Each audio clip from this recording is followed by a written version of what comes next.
नमस्कार, welcome to education to knowledge Yatra. और इस वीडियो में हम magnetic effect of electric current chapter को हम लोग रिवाइज करने वाले हैं एक्सपेरिमेंटली और वर्बली, क्योंकि इसमें हम ज़्यादा लिखाने वाले नहीं हैं। तो आप लोग, आई होप आप लोग पहले से आप लोग क्लियर कर चुके होंगे।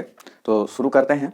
और जो हमारा फर्स्ट टॉपिक है वो आपको है मैग्नेटिक फील्ड। चलिए मैग्नेटिक फील्ड को समझते हैं। मैग्नेटिक फील्ड किसी भी मैग्नेट है उसके अराउंड जो फील्ड जो रहता है, जहाँ तक हम लोग एक्सपीरियंस कर सकते हैं मैग्नेटिक फोर्स को, उसको कहते हैं मैग्नेटिक फील्ड। यानी the field around the magnet where as we can experience magnetic force is called magnetic field. तो चलिए इसको थोड़ा सा एक्सपेरिमेंटली भी देख लेते हैं। तो मेरे हाथ में एक बार मैग्नेट है, ये बार मैग्नेट आपको है, कॉइन इसमें अट्रैक्ट हो जा रहा है। और ये मेरे बाएं हाथ में कंपास है, एक मैग्नेटिक कंपास, चूंकि इसमें मैग्नेटिक नीडल लगा होता है, ये भी एक मैग्नेट होता है।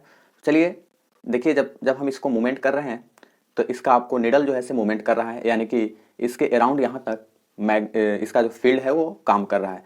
लेकिन जहाँ तक आपको काम करे, जैसे ये आपको स्टे हो गया और इसमें मूवमेंट अगर लाएं, जहाँ तक से मूवमेंट लाएं उसमें मूवमेंट आए तो वो कहलाता है आपको मैग्नेटिक फील्ड, वो आपको मैग्नेटिक फील्ड कहलाता है। अब ध्यान रखें इस बात का कि मैग्नेटिक फील्ड जो होता है किसी भी मैग्नेट के अराउंड वो इन्फिनिटी तक जाता है।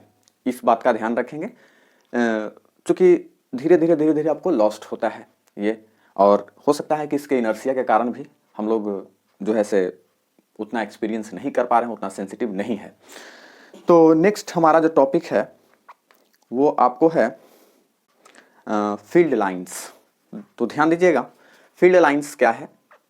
देखिए, मैग्नेटिक फील्ड को रिप्रेजेंट करने के लिए जिस इमेजिनरी लाइन का प्रयोग करते हैं उसको कहते हैं मैग्नेटिक फील्ड लाइंस। यानी the imaginary lines around the magnet by which V shows magnetic field is called magnetic field lines. ऐसे इसके बहुत सारे डिफिनेशन आपको बनेंगे। तो ऐसे ये है नहीं, कोई लाइन नहीं है, लेकिन फिर भी हम लोग क्या करते हैं, मैग्नेटिक फील्ड को शो करने के लिए ये जो मैग्नेट है इसके अराउंड ऐसे ऐसे लाइन हम लोग बना देते हैं।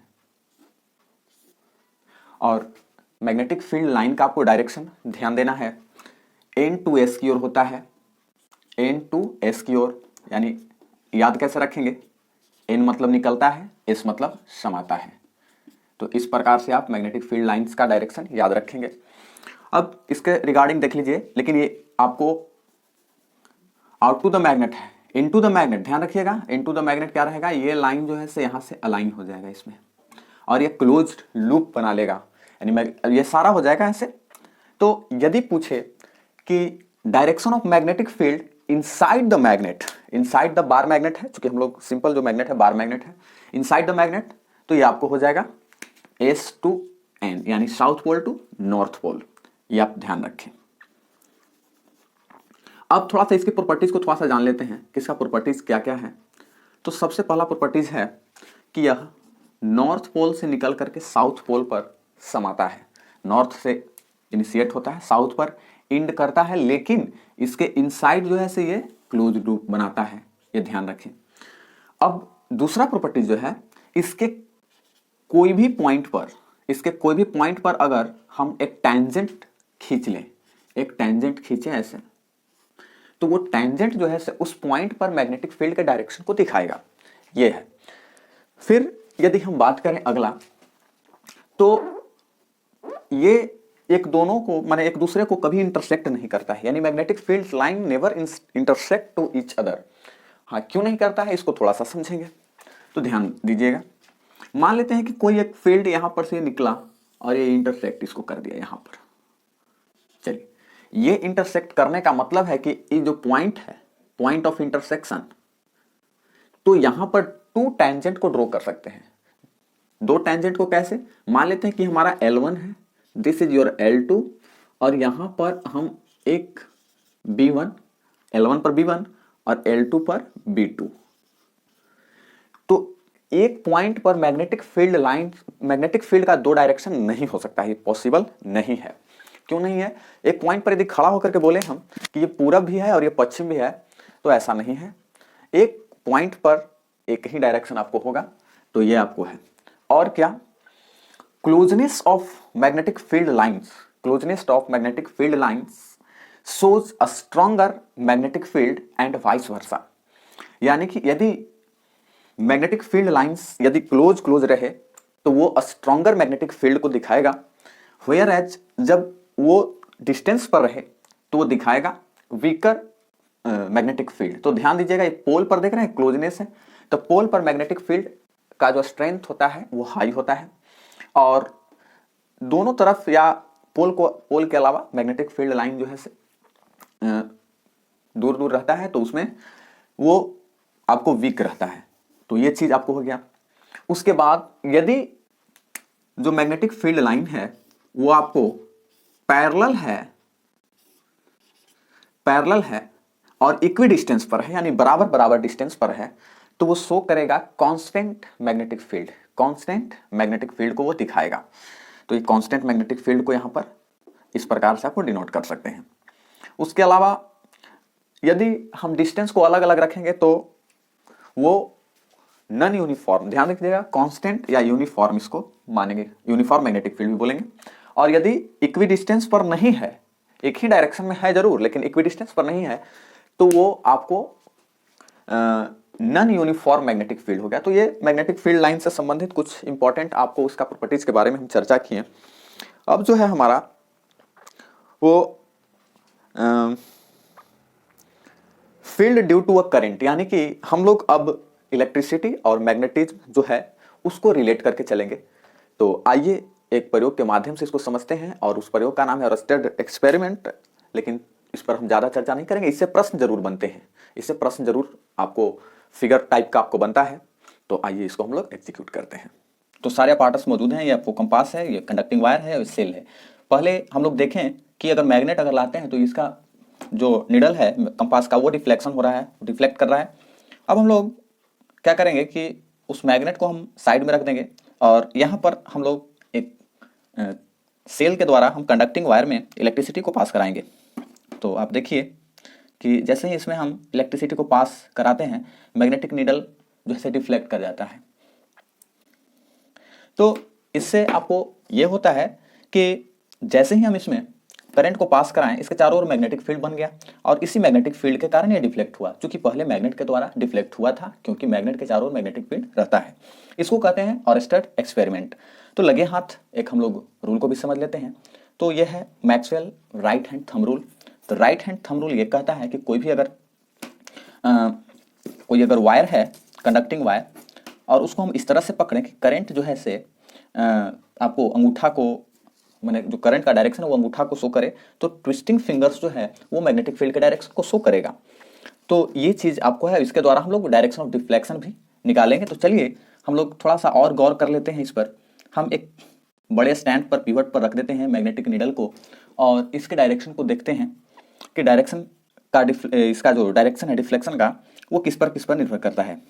तो पहले हम लोग इधर से डायरेक्शन अगर देते हैं, करंट का डायरेक्शन इधर है, तो सबसे पहले कंडक्टर को वायर ऊपर रखेंगे, तो देखिए ऐसे करके जाएगा। अब अभी हम थोड़ा देर पहले बताएं कि आपको इधर एस मतलब समाता है, एन मतलब निकलता है, तो ये वाला एस पोल जो है, ये रेड वाला नॉर्थ पोल है, ये ऐसे आ जाएगा इधर, यानी कि डिफ्लेक्शन क्लॉकवाइज होगा।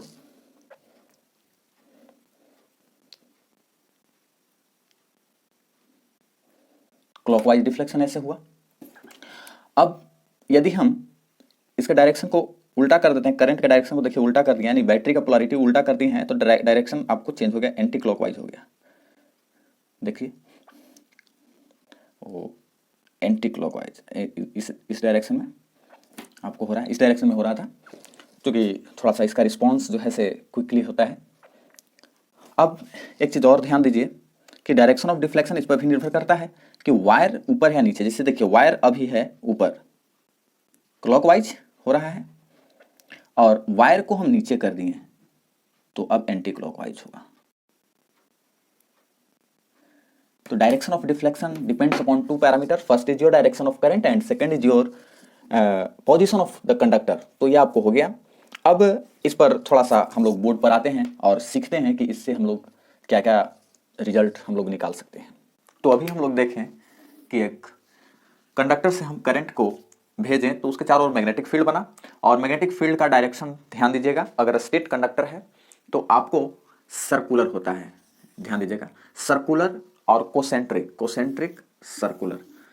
हाँ, इस पर एक क्वेश्चन आपको पूछा हुआ था, देखिए ऊपर की ओर जा रहा है तो आपको ऐसे घूमेगा।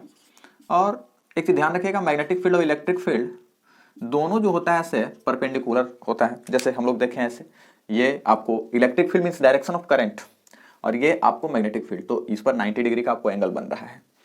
चलिए अब हाँ, एक क्वेश्चन पूछा हुआ था कि अगर कोई एक प्लेट है और इस प्लेट में अगर हम एक करंट कैरिंग कंडक्टर को यहाँ से अगर निकला हुआ है यहाँ से, और यहाँ पर मैग्नेटिक नीडल यदि रख दिया जाए और जब पास कराया जाए तो नीडल पर क्या इफेक्ट पड़ेगा, और जब हम लोग पास करंट को नहीं कराते हैं, यानी कि स्विच हम यहाँ पर नहीं देते हैं, मीन्स यहाँ पर अगर हम अप्लाई नहीं करते हैं यहाँ पर, तो एनसीईआरटी एग्जाम्पलर में भी आपको दिया हुआ है, तो क्या होगा।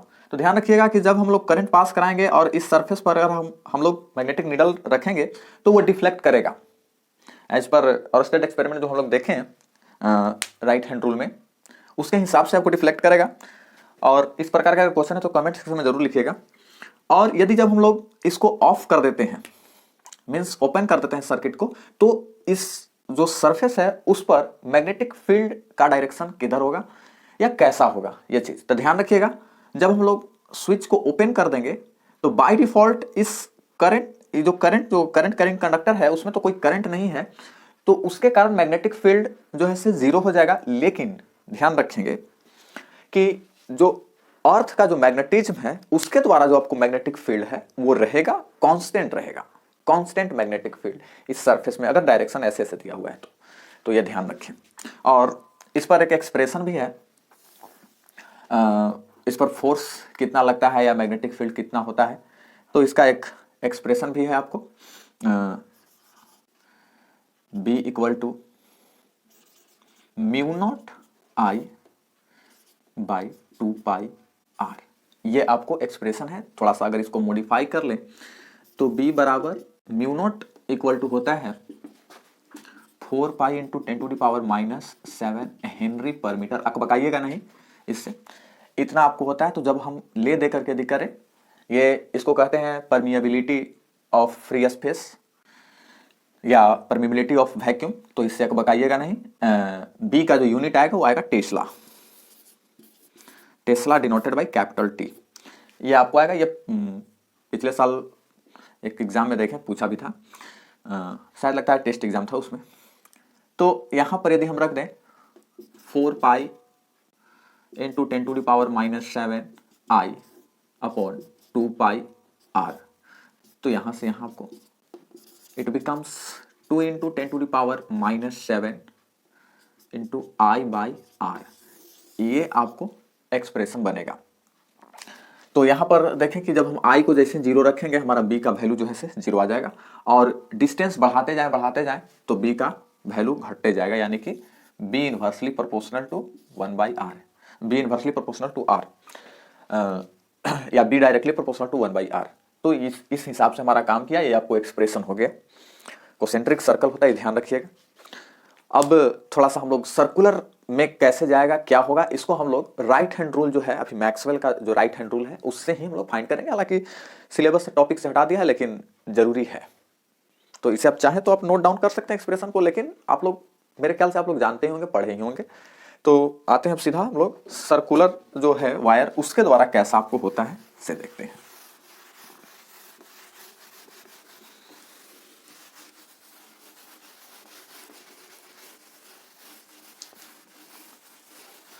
हाँ, यदि वायर सर्कुलर हो, वायर जो हो सर्कुलर हो, ये आपको सर्कल हो गया और ऐसे आपको हो गया, तो कैसे कैसे क्या होगा, तो ध्यान रखिएगा। एस मतलब समाता है, एन माने निकलता है, ये आपको हो गया।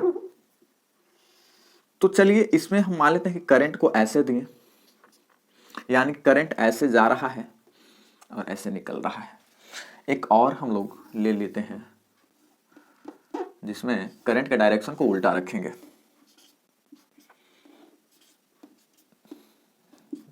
आई यहां पर है, I the magnitude of current. ध्यान दीजिए है क्या इसमें, इसमें दो तरह से निकाल सकते हैं, लेकिन ध्यान रखिएगा जो ये मैक्सवेल का हैंड्स रूल है, ये मैं इसको यूनिवर्सल मानता हूं, ये हर जगह पर आपको अप्लाई हो जाएगा।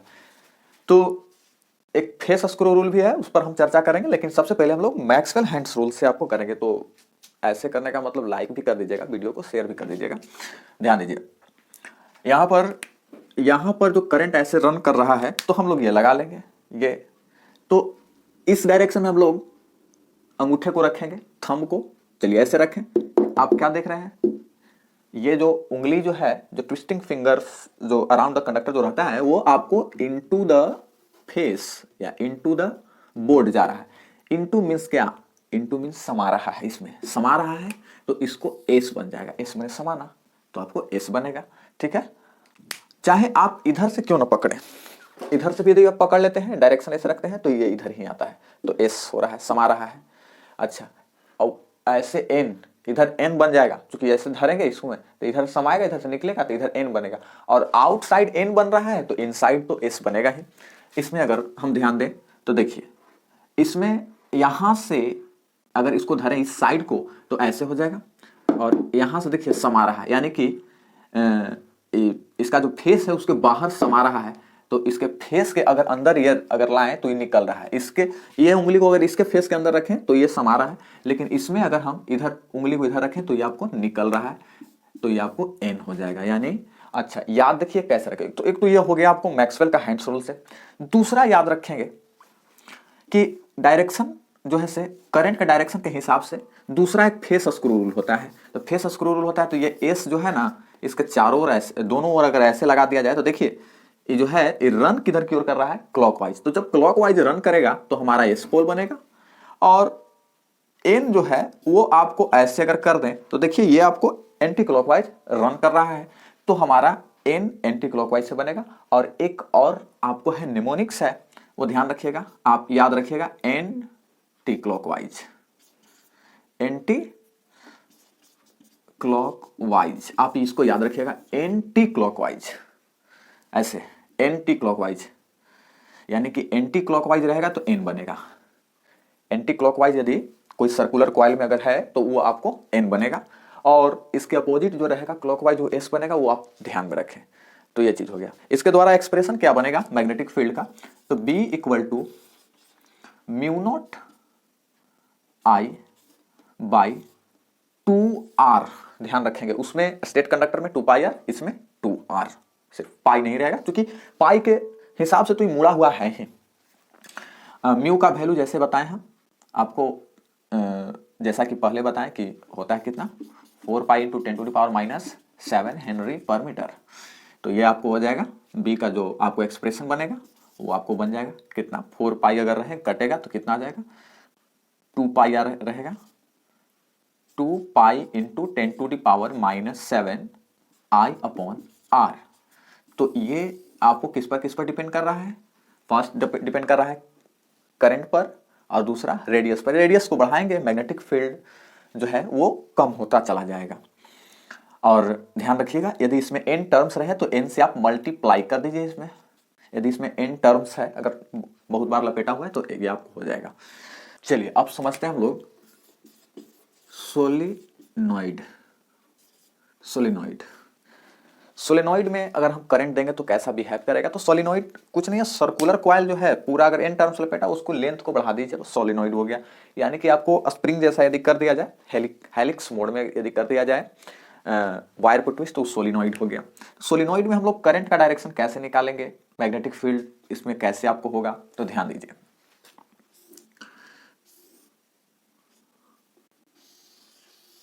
सोलिनॉइड एक पाइप या इंसुलेटर जो भी रहे, उसमें हम लोग वायर को लपेट देंगे, इंसुलेटेड वायर को, ध्यान रखिएगा, इंसुलेटेड मींस कवर, जैसे ये इंसुलेटेड वायर है, इंसुलेटेड कंडक्टिंग वायर। तो अगर इसे ही अगर ऐसे ऐसे अगर लपेट दिया जाए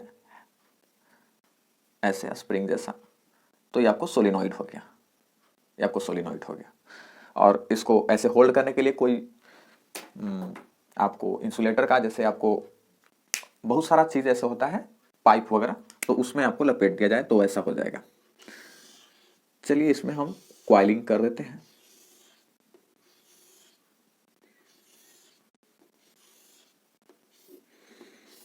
एक तो क्वाइलिंग का तरीका ऐसे हो गया, दूसरा हम लोग क्लॉकवाइज है, और एक क्वाइलिंग का जो तरीका होगा वो एंटी क्लॉकवाइज होगा।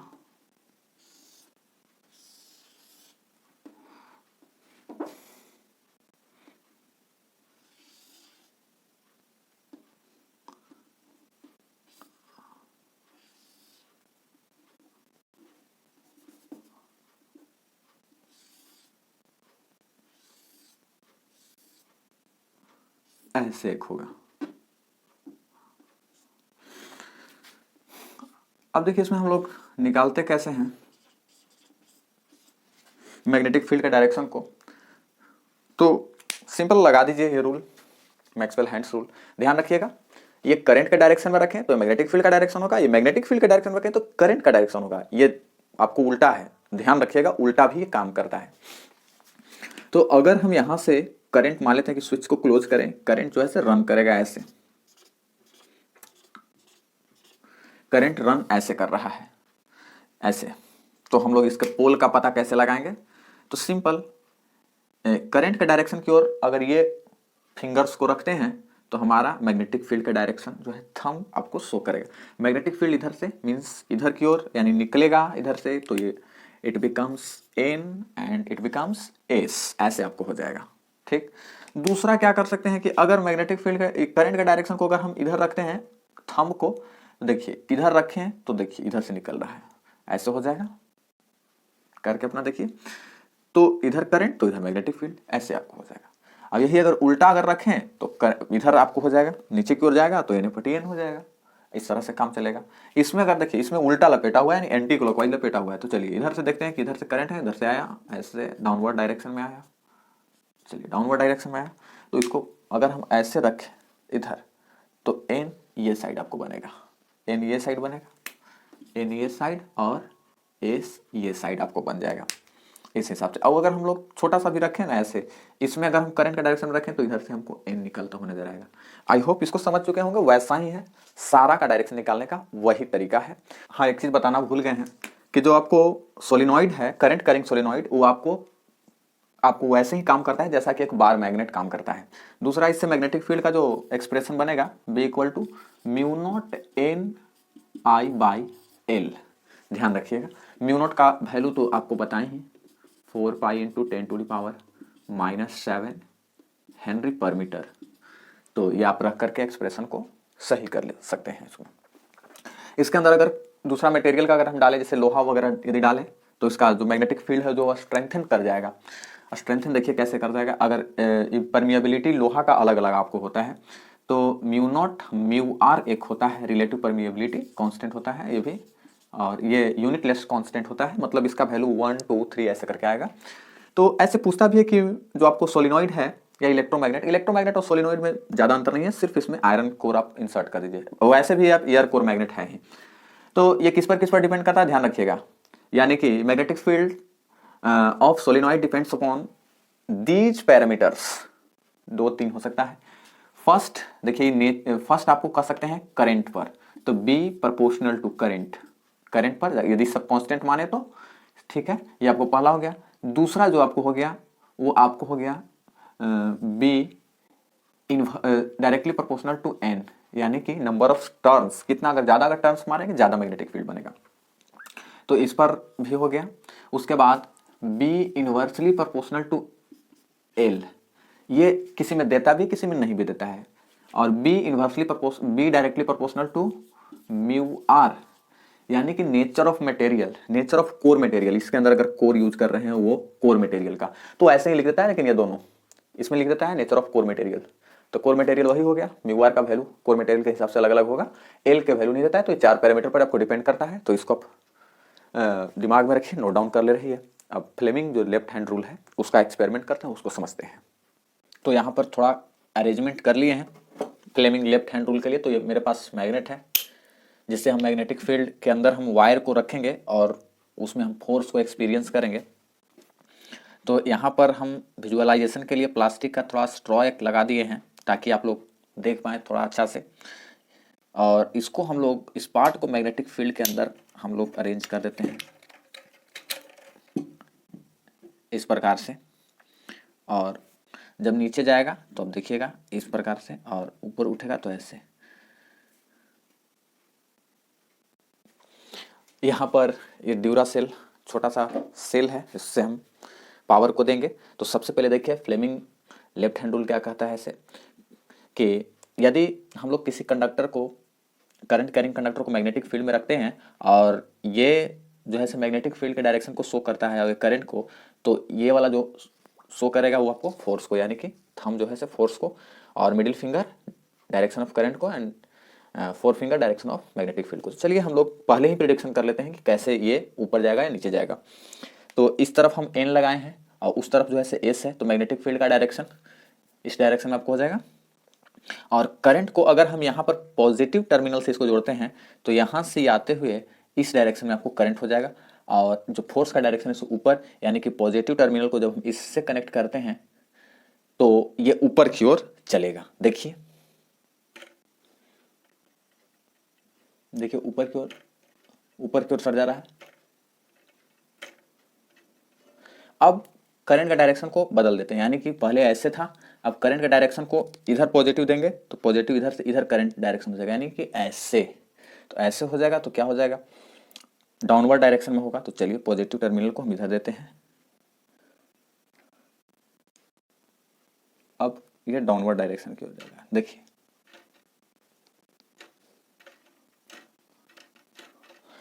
तो अभी आपने फ्लेमिंग का लेफ्ट हैंड रूल देखा। इसका स्टेटमेंट यह है कि when we stitch 3 fingers perpendicularly of our left hand, 4 finger, middle finger and thumb, such that 4 finger shows the direction of magnetic field and middle finger shows the direction of electric current, then the thumb shows direction of force acting on the conductor situated in magnetic field। तो समझिए आप लोग कि इस पर जो magnitude कितना होता है फोर्स का, तो ये F equal to BIL sine theta.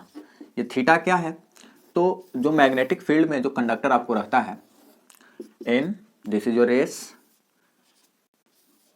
this is your magnetic fields line and this is your conductor, current carrying conductor I। तो ये जो करंट, डायरेक्शन ऑफ करंट है और मैग्नेटिक फील्ड है, उसके बीच जो एंगल बन रहा है वो थीटा है, या इसका जो लेंथ वेक्टर है और डायरेक्शन ऑफ मैग्नेटिक फील्ड है उसके बीच जो है से एंगल बना है थीटा। क्योंकि हम लोग परपेंडिकुलर रखे थे तो हमारा मैक्सिमम फोर्स जो हो जाएगा, थीटा का वैल्यू मैक्सिमम 1 होता है जो 90 डिग्री पर होता है, तो F मैक्स जो हो जाएगा इट बिकम्स BIL न्यूटन। ये यदि थीटा का वैल्यू 0 रहेगा, यानी कि जब कोई करंट कैरिंग कंडक्टर को मैग्नेटिक फील्ड के हम लोग अगर कॉन्साइड्स करके उससे रखें या उससे 0 डिग्री का एंगल यदि बनाता है, तो थीटा अगर 0 डिग्री है, थीटा इक्वल टू 0 डिग्री, तो sine theta equal to 0 degree, तो F बिकम्स 0, कोई फोर्स नहीं लगेगा। वही अगर 180 डिग्री थीटा की वैल्यू यदि रहे तो उसमें भी यही बात होगा, 0 आपको हो जाएगा और अगेन फोर्स आपको नहीं लगेगा। तो इससे इसके रिगार्डिंग आपको क्वेश्चन बनते हैं, पूछते हैं। नेक्स्ट हमारा डायरेक्ट करंट। डायरेक्ट करंट क्या है, वैसा करंट जिसका पोलैरिटी नहीं बदलता है या डायरेक्शन नहीं बदलता है। डायरेक्शन का सीधा आपको रिलेशन पोलैरिटी से होता है। पोलैरिटी मीन्स यदि ये छोटा सा बैटरी यदि हम ले लें और ये देखिए आपको पॉजिटिव टर्मिनल है और ये निगेटिव टर्मिनल है, तो कभी ऐसा नहीं होगा कि ये वाला यहाँ हो जाए ये यहाँ हो जाए। यहाँ पर एक सेल है, तो सेल में ये पॉजिटिव टर्मिनल निगेटिव टर्मिनल, ऐसा नहीं है कि 10 दिन के बाद ये आपको निगेटिव हो जाए पॉजिटिव हो जाए या तुरंत बदलता रहे, तो ऐसा बात नहीं है। मीन्स जिसका पोलैरिटी नहीं बदलता है उसको कहते हैं डायरेक्ट करंट। और अल्टरनेटिंग करंट जस्ट उल्टा है, पोलैरिटी आपको बदलते रहता है उसका। तो ये आपको मेन डायरेक्ट करंट का डिफिनेशन हो गया। डायरेक्ट करंट का ग्राफ देखिए कैसे बनेगा, this is your time axis, this is your current axis. तो एक ऐसे है, इसका मतलब हुआ कि हमारा करंट कांस्टेंट है, टाइम बढ़ता जा रहा है, करंट कांस्टेंट है, टाइम बढ़ता जा रहा है, ये डायरेक्ट करंट है। यदि मैं इसे ऐसे कर दूं इस लाइन को, तो भी हमारा जो करंट जो है, करंट का देखिए डायरेक्शन कांस्टेंट होना चाहिए, उसमें मैग्नीट्यूड भी कांस्टेंट था, डायरेक्शन भी कांस्टेंट था। इसमें मैग्नीट्यूड बदल रहा है लेकिन डायरेक्शन कांस्टेंट है। डायरेक्शन कब, इधर पॉजिटिव है और ये साइड निगेटिव है, तो निगेटिव साइड की ओर, यानी रेफरेंस लाइन जो है ये वाला, इसके पार नहीं हो रहा है। इसके पार होगा तो पोलैरिटी बदलेगा, तो जो नहीं बदल रहा है तो ये भी आपको डायरेक्ट करंट है, वेरिएबल डायरेक्ट करंट है, यानी वेरिएबल डीसी। उसके बाद यदि हम एसी का बात करें तो एसी में होता क्या है, फिर हम लोग एक एक करके इसको प्रैक्टिकली समझेंगे। जैसे घर में जो बोर्ड होता है ऐसे,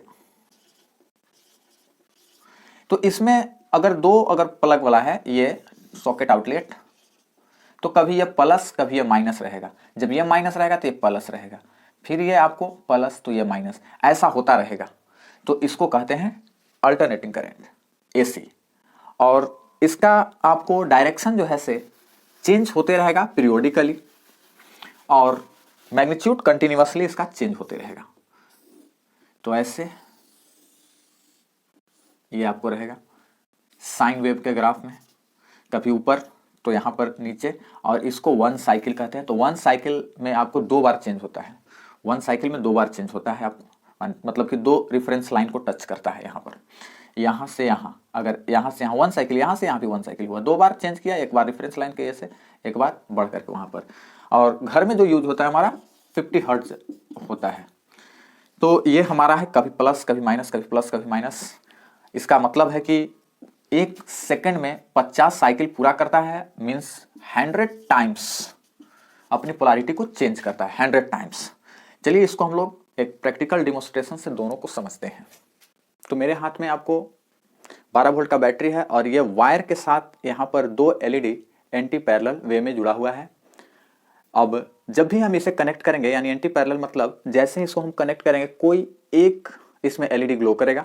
अगर इसके हम पोलैरिटी को उल्टा कर दें कनेक्शन, तो इसमें आपको एक तरफ देखें कि रेड जला और एक तरफ आपको ग्रीन जल रहा है, ये आपको ग्रीन। और यदि हम पोलैरिटी को उल्टा कर दें तो आपको ये ग्रीन और उसके बाद रेड जल रहा था, सॉरी, तो इस तरह से आपको जलेगा। लेकिन जैसे ही इसमें एसी दिया जाएगा, क्योंकि एसी का पोलैरिटी कभी बदलते रहता है, इसलिए दोनों बल्ब आपको ग्लो करते हुए दिखाई देंगे, करेंगे नहीं, दिखाई देंगे। करते तो एक है, एक के बाद एक। जैसे आपको देख लीजिए इसमें इसका जो पैटर्न ऐसे बनेगा, तो देखिए इसमें किसी प्रकार का कोई ब्रेक नहीं हो रहा है, जबकि एसी में ये ब्रेक होता रहता है, रेड और आपको ग्रीन का जो इसमें हम कनेक्ट किए हैं। तो इसे अब एसी में कनेक्ट करते हैं। ध्यान रहे एसी इसमें बैटरी एलिमिनेटर की मदद से इसमें कम किया हुआ है ये। तो ये आपको 12 वोल्ट एसी है, जिससे कोई खतरा वगैरह नहीं है, इसमें दोनों आपको जलेगा।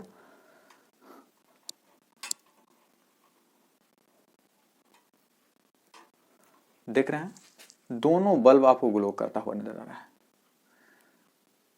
दोनों बल्ब ग्लो कर रहा है, इसमें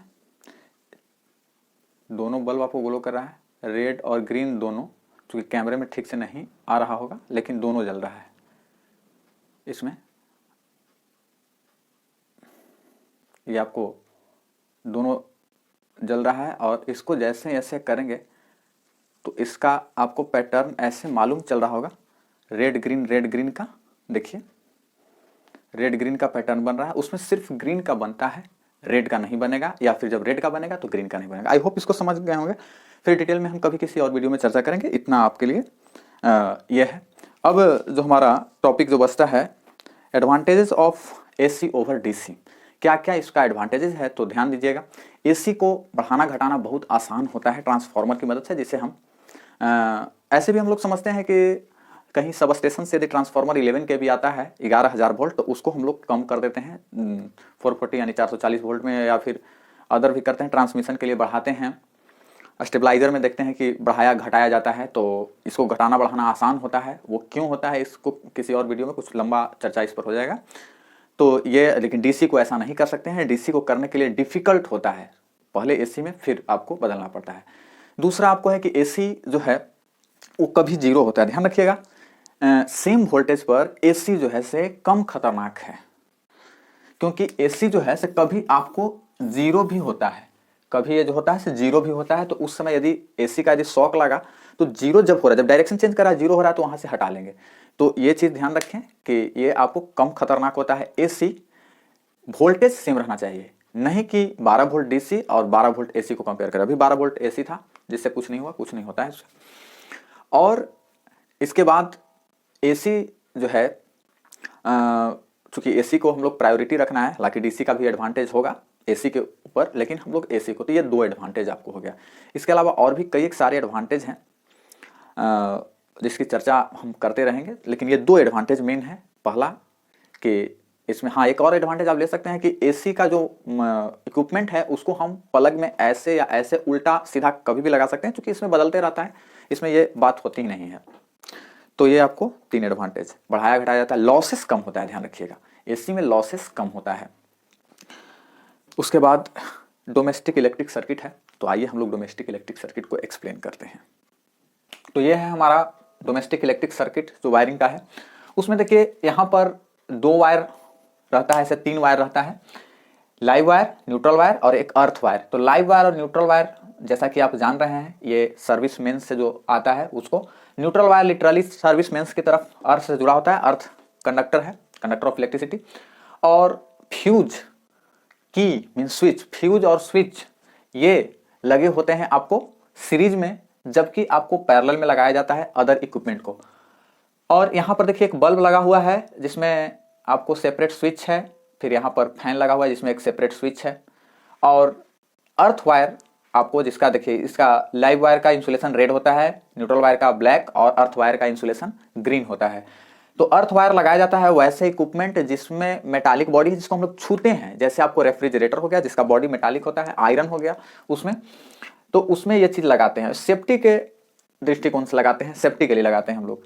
फॉर एग्जाम्पल यदि फॉल्ट अकर हो जाए, फॉल्ट क्या अकर होता है, देखिए यदि न्यूट्रल वायर फटा तो कोई दिक्कत नहीं है, हमेशा हम लोग न्यूट्रल को छुए हुए रहते हैं, जैसे ही अगर लाइव वायर इसमें टच कर गया बाय द वे अनफॉर्चुनेटली, तो इस स्थिति में ये लाइव हो गया और यहां से ये चिंपू इसको छुएगा जैसे ही, तो इसका पैर सटा हुआ है, टच में है, तो न्यूट्रल वायर इसको देखिए सब कनेक्ट है, न्यूट्रल वायर इसको मिल गया और लाइव वायर जो यहाँ पर फॉल्ट अकर हुआ इसके द्वारा हुआ, तो इस चिंपू को झटका लग जाएगा। तो कब, जब ये नहीं रहे तो, लेकिन जब ये सटा हुआ रहे तो लो पाथ, यानी कि इसमें इसका रेजिस्टेंस लो होता है, इसका रेजिस्टेंस ज्यादा होगा, चिंपू का रेजिस्टेंस तो ज्यादा होगा, तो चिंपू के थ्रू आपको इलेक्ट्रिक करंट 0 पास करेगा और इसके थ्रू पास कर जाएगा, क्योंकि इसका जो रेजिस्टेंस होता है वो तकरीबन 50,000 ओम होता है। जब ये ओपन रहेगा तो इसको शॉक लगेगा, लेकिन क्लोज रहेगा तो इसको कोई दिक्कत नहीं है। तो इस हिसाब से आपको डोमेस्टिक वायरिंग आपको रहता है किया हुआ। यदि कोई क्वेरी हो, किसी प्रकार का दिक्कत हो, तो आप कमेंट सेक्शन में पूछिए। विशेष मिलेंगे हम अगले टॉपिक में, किसी केमिस्ट्री का जो है जो हार्ड लगता है उसको। तब तक के लिए जय हिंद, धन्यवाद।